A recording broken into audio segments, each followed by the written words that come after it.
Welcome to the online Sunday worship for June 6, 2021. And our theme today of racial justice in the Valley. Now that we're in June, we're starting a new theme for the month that coincides with our covenant groups and our worship services. And the theme is endings, as we've come to the end of a church program year, the academic year. And fortunately, we're coming to the end of the extended quarantine time as more of us are vaccinated.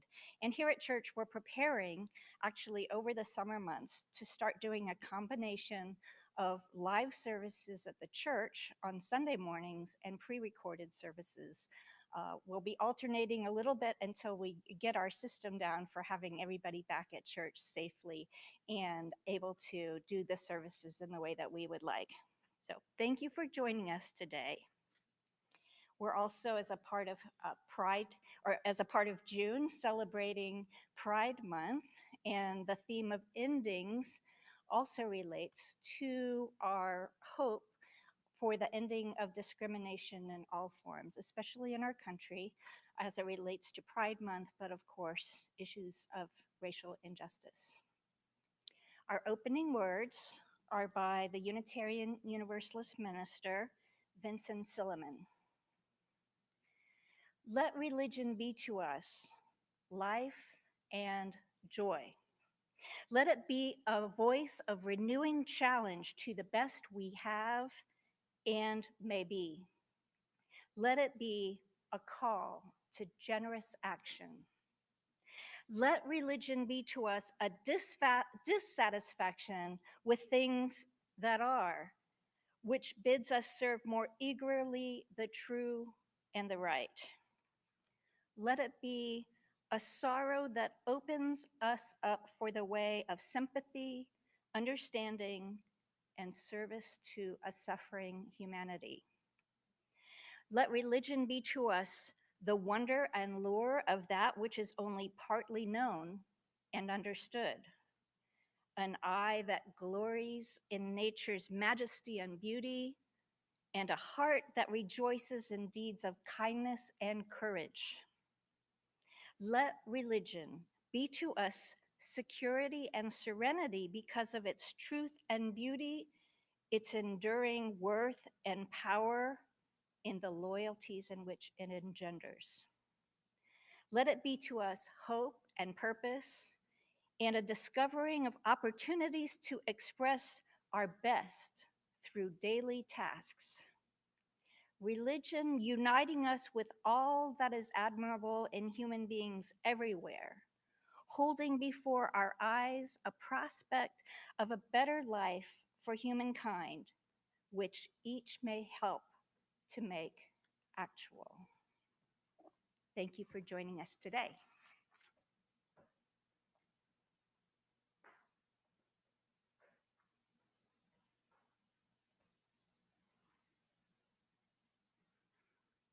Welcome, everyone. On behalf of the entire congregation, I welcome you to the Unitarian Universalist Church of the Shenandoah Valley. I am Rebecca Allen, your worship associate for today's service.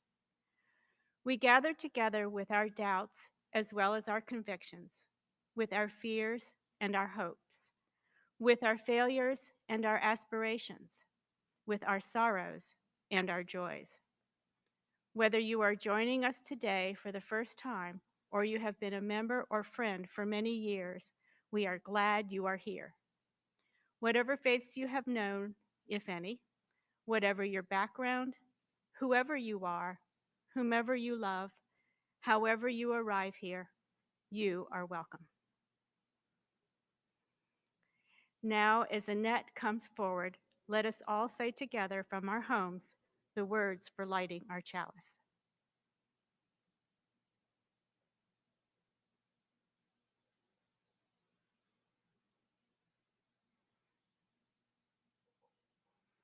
In the light of truth and in the warmth of love, we gather to seek, to sustain, to share.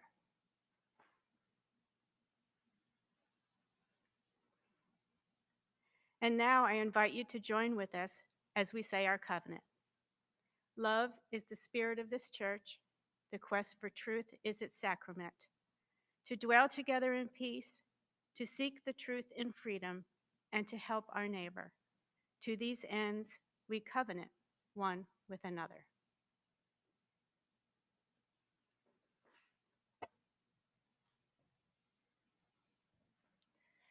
And now, if you would please join with me in a time of silence as we've taken since the very beginning of the COVID-19 pandemic last March, 15 months ago now. We pause to hold in our hearts and in our minds the challenging aspects of this time, both within our country, in our personal lives, and around the world. Please join with me now in a time of silence.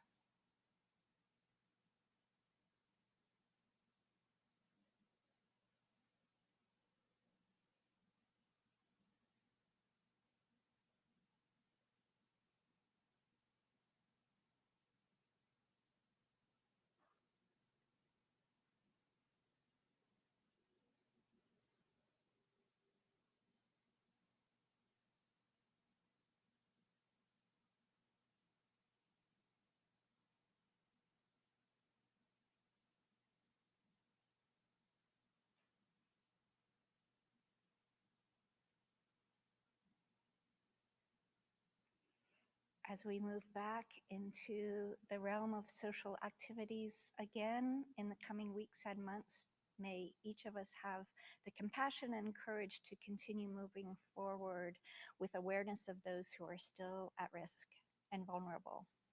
May it be so.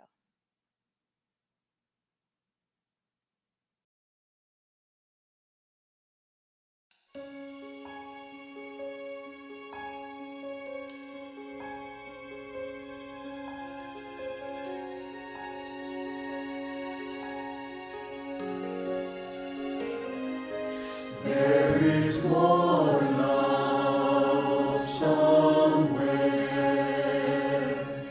There is more love somewhere. I'm gonna keep on till I find it. There is more love somewhere.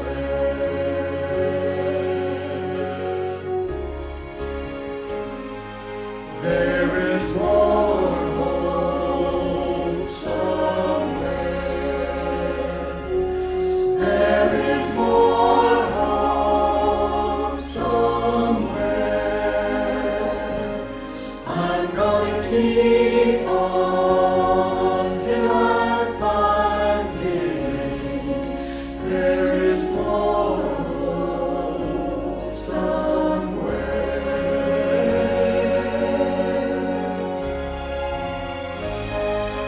There is more joy somewhere. There is more joy somewhere. I'm gonna keep on till I find it. I'm gonna keep on till I find it. I'm gonna keep on till I find it. There is more joy somewhere.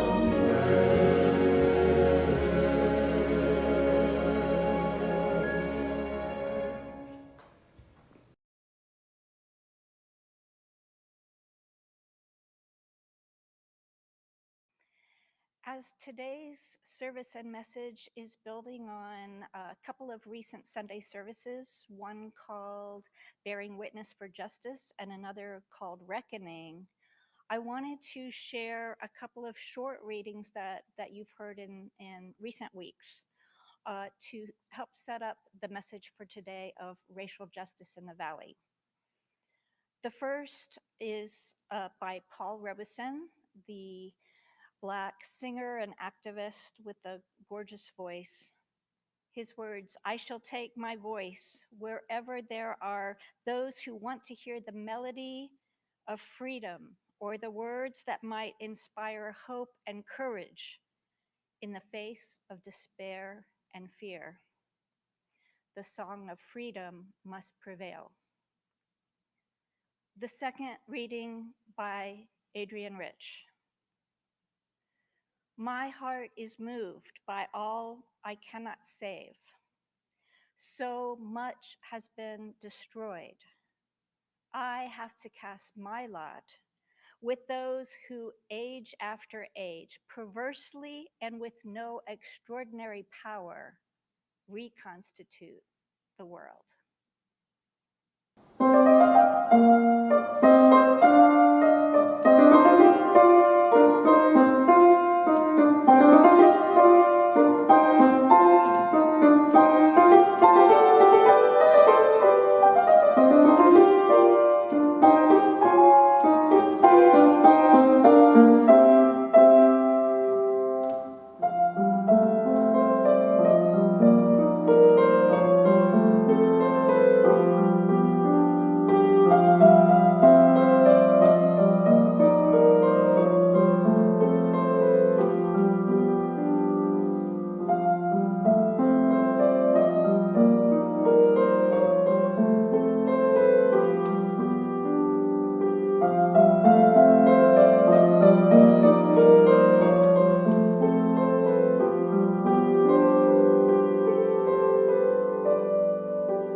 The words for reflection today are found in our gray hymnal called Singing the Living Tradition and were written by the Reverend Dr. Martin Luther King, Jr. We are caught in an inescapable network of mutuality, tied in a single garment of destiny. Injustice anywhere is a threat to justice everywhere. There are some things in our social system to which all of us ought to be maladjusted. We shall hew out of the mountain of despair a stone of hope.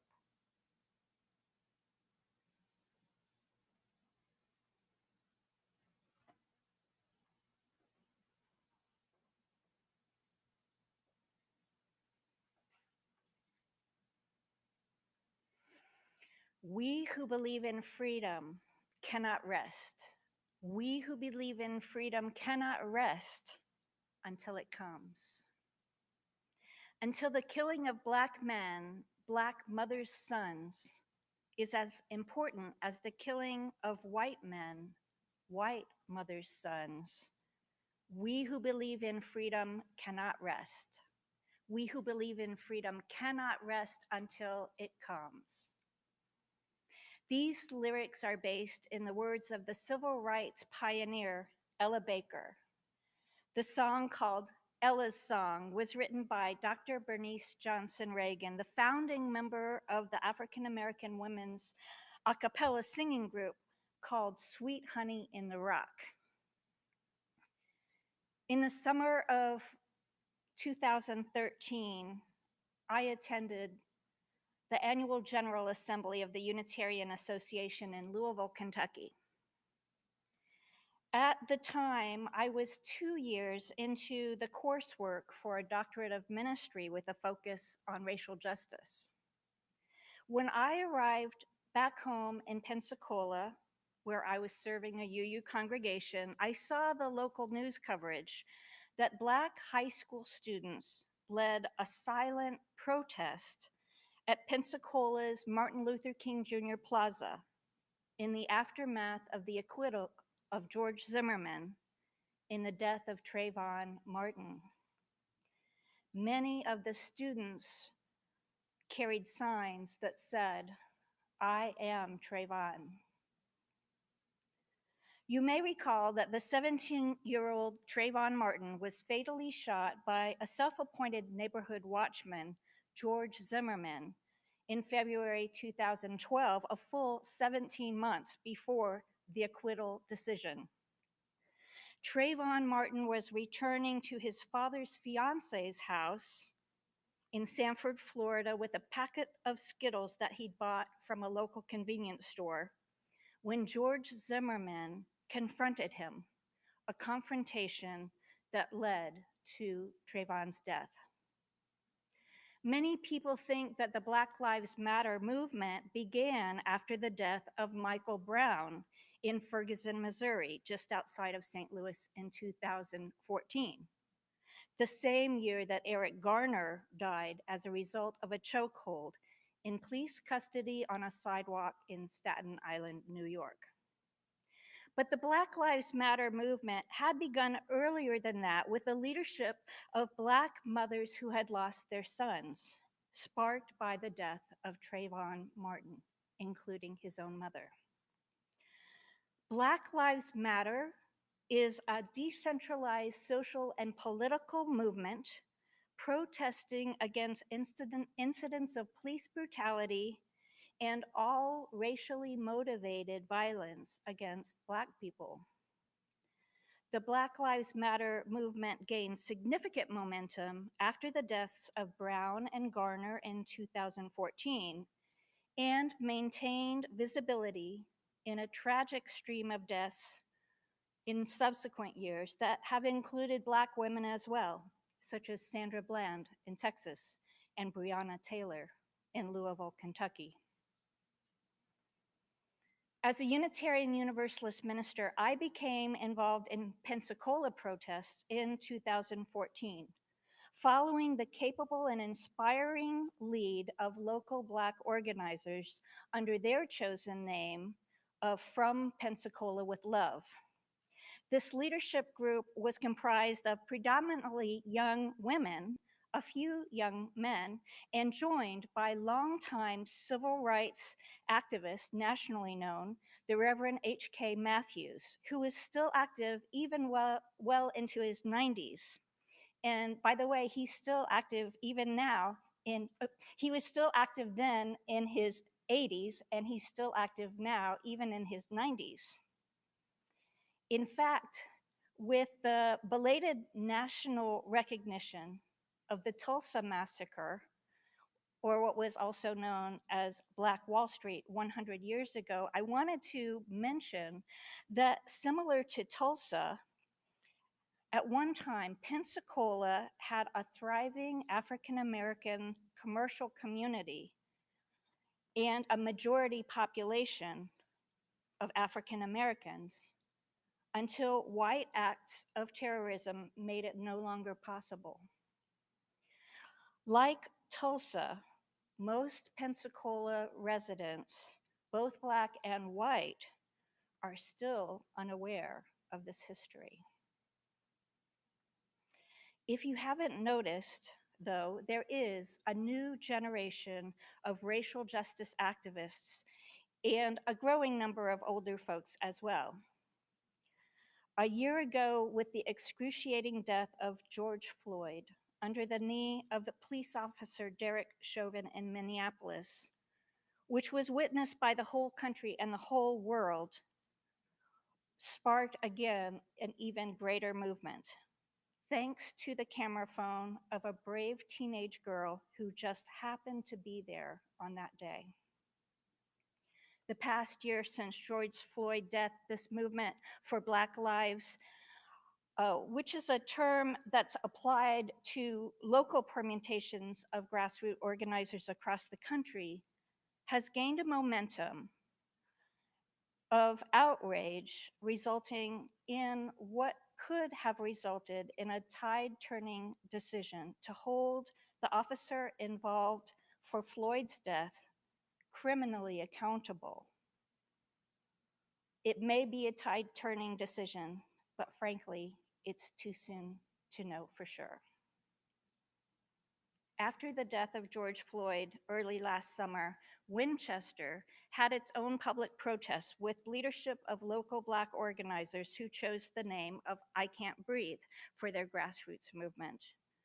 Those were the words heard over and over again when Eric Garner was pinned to the sidewalk in Staten Island in 2014, and when George Floyd was pinned to the street pavement in Minneapolis last summer. In addition to the growing visibility and legitimacy of the Black Lives Matter movement over recent years, we've also witnessed white Americans struggling to come to terms, literally, with the renewed emergence of the term white supremacy. On the one hand, we've witnessed an increasing bravado of self-proclaimed white supremacists. And on the other hand, a more generalized accusation of all whites who participate in a white supremacist culture. Beyond the permutations of the Ku Klux Klan of previous years, we are generally much more aware now of groups that champion not only white nationalism, but doomsday survivalism and anti-government discontent, especially since the January incident at the Capitol building in our nation. Whether you call it an insurrection or not, we have learned that many of these violently militant activists who are self-proclaimed white supremacists also have a background in the military or law enforcement. This is a part of a white supremacy culture. Challenging a widespread culture of white supremacy in America, though, is also taking many forms these days, well beyond the Black Lives Matter movement. Even if we look here in the northern Shenandoah Valley, we can see active signs of it. City councils and school boards are being challenged by local residents from diverse backgrounds to remove Confederate-related names from schools and roads, along with the local Confederate monuments to officers and soldiers. This includes a move to change or consider changing the name of Lord Halifax Community College, right practically in the backyard of our church. And speaking of churches, local churches everywhere, including in our community, are exploring their own church and denominational histories regarding slaveholding and the expansion of wealth and assets that were acquired from it. Individuals are broadening their genealogical research to include the possibility of living African American relatives as a result of their ancestors being slaveholders. An organization called Coming to the Table is growing in the number of local chapters and participants across the country and is active right here in the northern Shenandoah Valley. Coming to the Table was founded by descendants of enslavers and enslaved people in partnership with the Center for Justice and Peace Building at Eastern Mennonite University, right down the road in Harrisonburg, Virginia. The organization Coming to the Table was inspired by the vision of the Reverend Dr. Martin Luther King Jr. in his I Have a Dream speech that he made in 1963 at the March on Washington, when he said, "One day the sons of former slaves and the sons of former slave owners will be able to sit down together at a table of brotherhood." The organization values the sharing of personal, family, and community stories as a powerful vehicle for uncovering history, building relationships, and engaging in acts of healing. As I've mentioned on previous Sundays, I, along with other church members, have attended meetings of the Coming to the Table that are held in Front Royal, where Ira Chaliff, a fellow UU from the Blue Ridge UUs in Sperryville, is a co-facilitator. Ira, as many of you know, has spoken on a number of occasions here in our church. I was approached to consider becoming a co-facilitator for a spinoff group from the Front Royal chapter, with the possibility of holding local meetings here in our church, and that I would be working with Stevens City Councilwoman Tina Stevens Colbreth as a co-facilitator. Many of you are likely to know Tina along with her husband Rodney, who founded and run the local nonprofit called I'm Just Me Movement, a youth community mentorship program. Other actions in the Valley are challenging the prevalence of white supremacy culture locally in the area, such as the national parks, who have made impressive strides in revising the local history narratives to accurately reflect the treatment of enslaved Africans and the contributions of Black Americans to our country. Likewise, the local history museum right here in Stevens City includes coverage of a local freed Black community that still has roots here, and many of you are familiar with the Josephine School Community Museum in Berryville. All across the country, including public schools in Virginia, local residents are pressuring school boards to modify American history books to include African American history as essential to United States history. And there is a renewed interest in teaching civics as a way of equipping young people not only to actively participate in our democracy, but also to constructively adapt to an increasingly multicultural reality, the reality of our lifetimes. All of these local challenges to a continued prevalence of white supremacy in American life require courage and perseverance. In this difficult spiritual work, we are constantly learning and growing, and that includes making mistakes and tending to our relationships.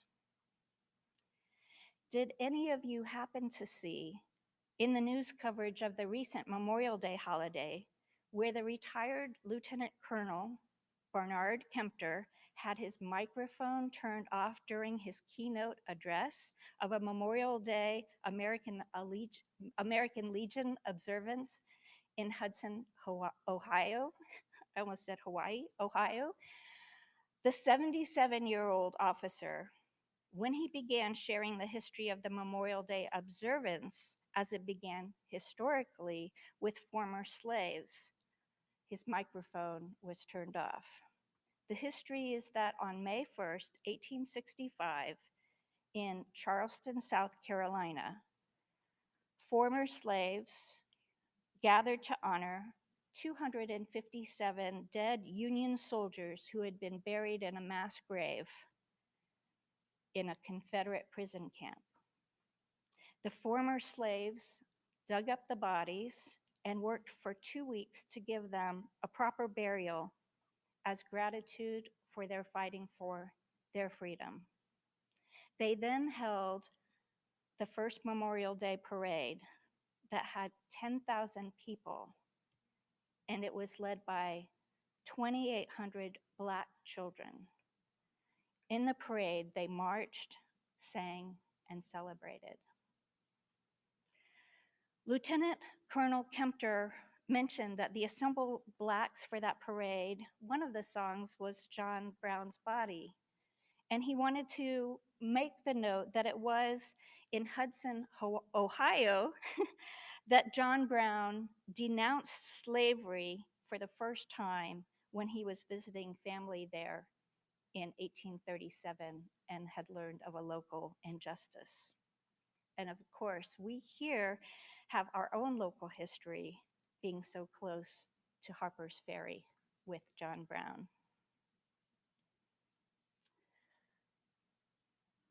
In the aftermath of the muting of the microphone of the keynote speaker, Lieutenant Colonel Kempter, there are now calls for the resignation of the American Legion organizers as a consequence of their actions on that day. In closing, I want to recall the words that Rebecca shared with us earlier. I close the message today, but hopefully not our combined efforts to continue working for racial justice here in the northern Shenandoah Valley and beyond. King said, "We are all caught in an inescapable network of mutuality, tied in a single garment of destiny. Injustice anywhere is a threat to justice everywhere. There are some things in our social system to which all of us ought to be maladjusted. And we shall hew out of the mountain of despair a stone of hope. May it be so."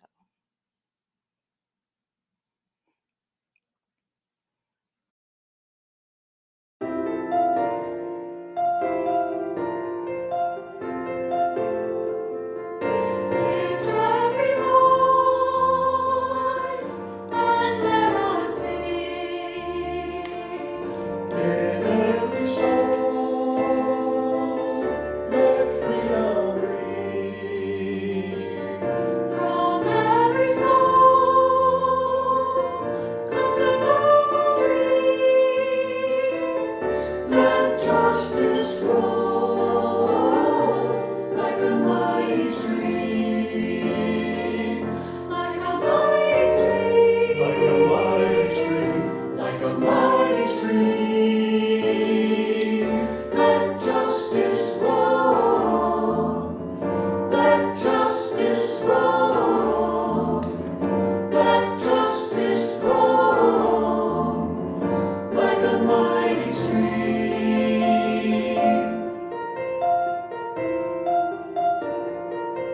Oh, every trial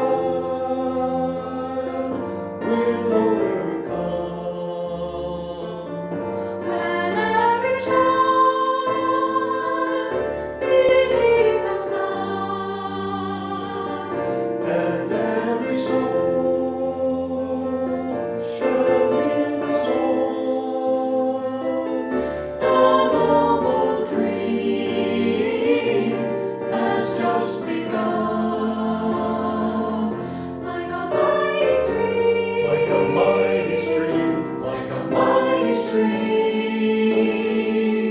Let justice roll, let justice roll, let justice roll like a mighty stream, like a mighty stream, like a mighty stream, like a mighty stream.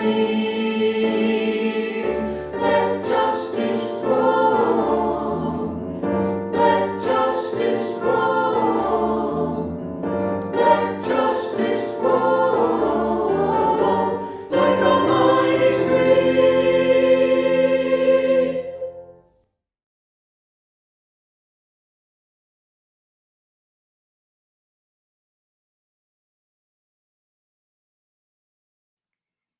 As the net extinguishes the flame, let us say together from our homes the words for extinguishing our chalice. We extinguish this flame, but not the light of truth, the warmth of our community, or the fire of commitment. These we carry in our hearts until we meet again.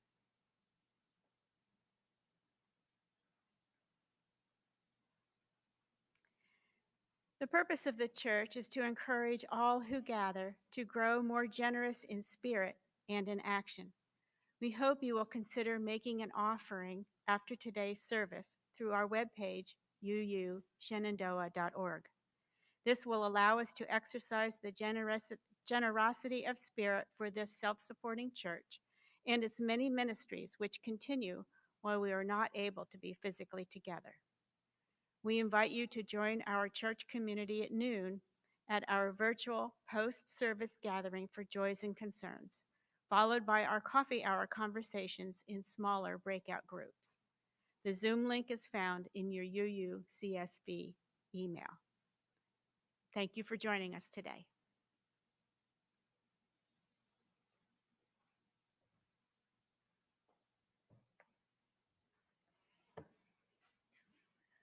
And for our closing, these words that are found in our hymnal by W.E.B. Du Bois. I wanted to tell you just a little bit about him before I share these words. Du Bois lived from 1863 until 1963. He was a pioneering sociologist and Black protest leader. He helped to found the National Association for the Advancement of Colored People in 1909 and edited its magazine. As a scholar, he published The Philadelphia Negro, the first sociological study of a US Black community in 1899, and he taught economics and history at Atlanta University for many years. Disillusioned by American apathy toward the racial dilemma, he renounced his citizenship and exiled himself to Ghana in 1961, where he died 2 years later.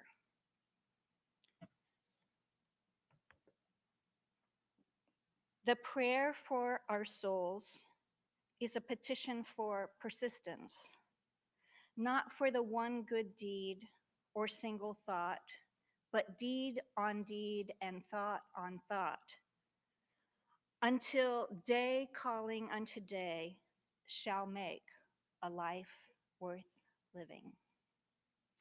Stay safe, stay strong, and we really look forward to seeing you soon, my friends.